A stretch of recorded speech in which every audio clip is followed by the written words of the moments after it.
안녕하세요. 잠깐 수학의 임성환 선생님입니다. 우리 친구들 반갑습니다.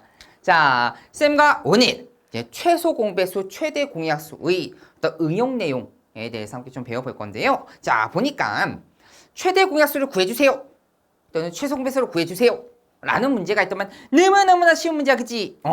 최대 공약수든 최소 공배수든 구하는 과정 또는 구하는 방법은 크게 두 가지가 있었어. 계속 쌤이랑 연습하는 거예요. 첫 번째는 소인수분해를 이용하는 방법. 두 번째는 그렇죠. 직접 나눗셈을 이용하는 방법에 대해서 우리 친구들은 너무나 잘 알고 계실 겁니다. 근데 오늘 쌤이랑 배울 내용들은요.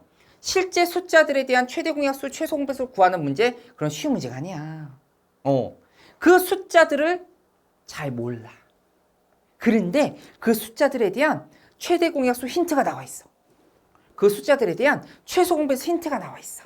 그 힌트를 통해서 거꾸로 그 숫자들을 결정을 한번 해보자라는 겁니다. 하지만 구하는 방법은 딱 두 가지예요. 쌤이랑 말씀드렸듯이 그렇지. 소인수분해와 직접 나눗셈을 이용하는 방법 두 가지밖에 없습니다. 오늘 요죠? 거꾸로 가는 방법이죠. 요 문제 유형도요. 그 두 가지 방법을 가지고서 쌤과 문제를 해결해 볼 거예요. 자, 어떤 식으로 문제가 나오는지 쌤이 한번 볼 건데요. 쌤이 예를 들어 놨습니다. 이런 문제 유형이에요. 제가 보니까 2의 a제곱 곱하기 3.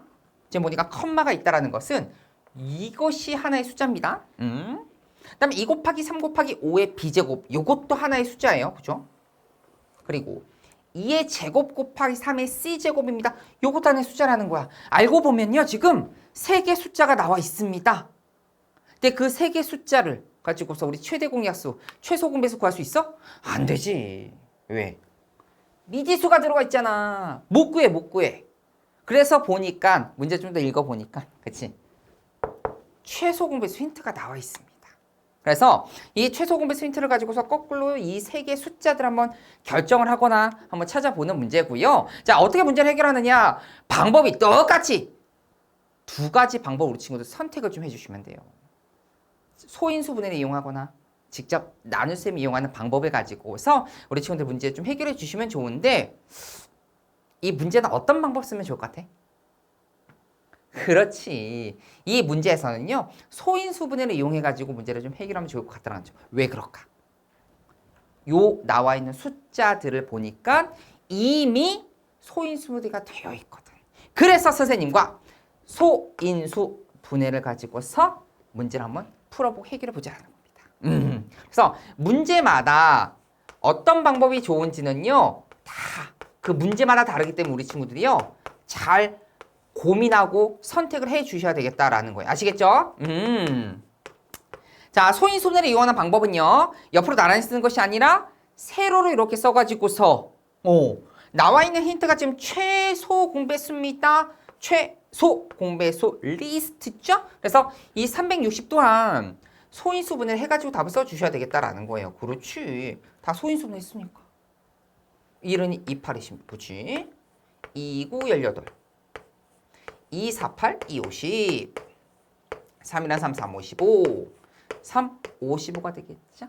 그래서 360 소인수분해 하면 2가 몇 개? 3개, 3이 2개, 5가 1개. 3개, 2개, 1개가 되겠다라고 해서 먼저 결정 좀 했습니다. 자, 이 소인수분해를 해가지고서 선생님과 그 지수들을 또는 그 자연수들 한번 결정해보자라는 거예요. 어떤 느낌인지 알겠지? 자, 최소 공배수입니다. 우선 소인수를 좀 봐야 되는데요. 소인수라는 것은 3개 다 들어가 있으면 당연히 써주시면 되고요. 3개의 소인수가 다 있으면 써주시면 되고요. 하나만 소인수가 있더라도 그렇지. 최소 공배수에선 써주셔야 된다는 거 알고 계실 겁니다. 그 다음에 지수를 결정할 건데 지수는 그 각 소인수 중에서 지수가 큰 아이, 그렇죠. 큰 아이로 선택을, 결정을 좀 해주면 되겠다는 거. 자, 그래서, 자, 2부터 볼게요. 2의 지수가 가장 큰 아이가 누구다? 3이다. 3, 3, 3, 5, 1, 2. 그리고, 그렇지. 3이 돼야 되겠다라는 거죠. 괜찮죠? 마찬가지입니다. 3도 마찬가지예요. 지수가 큰 아이가 2가 돼야 되니까, 지수가 큰 아이가 2야. 1 그리고 그렇지 2가 들어가 있어야 되겠다라는 것이죠. 마지막으로 옵니다. 5는요 1제곱밖에 없는데 얘도 1제곱밖에 없어야 되겠다라는 것이죠. 이런 식으로 우리 친구들이요. 어떤 최대 공약수와 또는 최소 공배수라는 어떤 힌트를 통해서 거꾸로 그 자연수들을 결정할 수 있다라는 거예요. 너무나 좋은 문제입니다. 시험에 잘 나오고요. 그래서 A와 B의 C의 값은 결정을 했고요. 우리가 원하는 건 A 더하기 B 더하기 C가 되니까 그 결과값 얼마다? 6이 정답이 되겠다라는 겁니다. 그래서 쌤과 오늘은요. 어떤 최대 공약수와 최소 공배수의 힌트를 통해서 거꾸로 숫자를 찾아가는 어떤 응용 문제에 대해서 함께 좀 풀어봤다라는 거 말씀드리면서 오늘 수업은 여기까지 하도록 하겠습니다. 우리 친구들 고생 정말 많이 하셨습니다.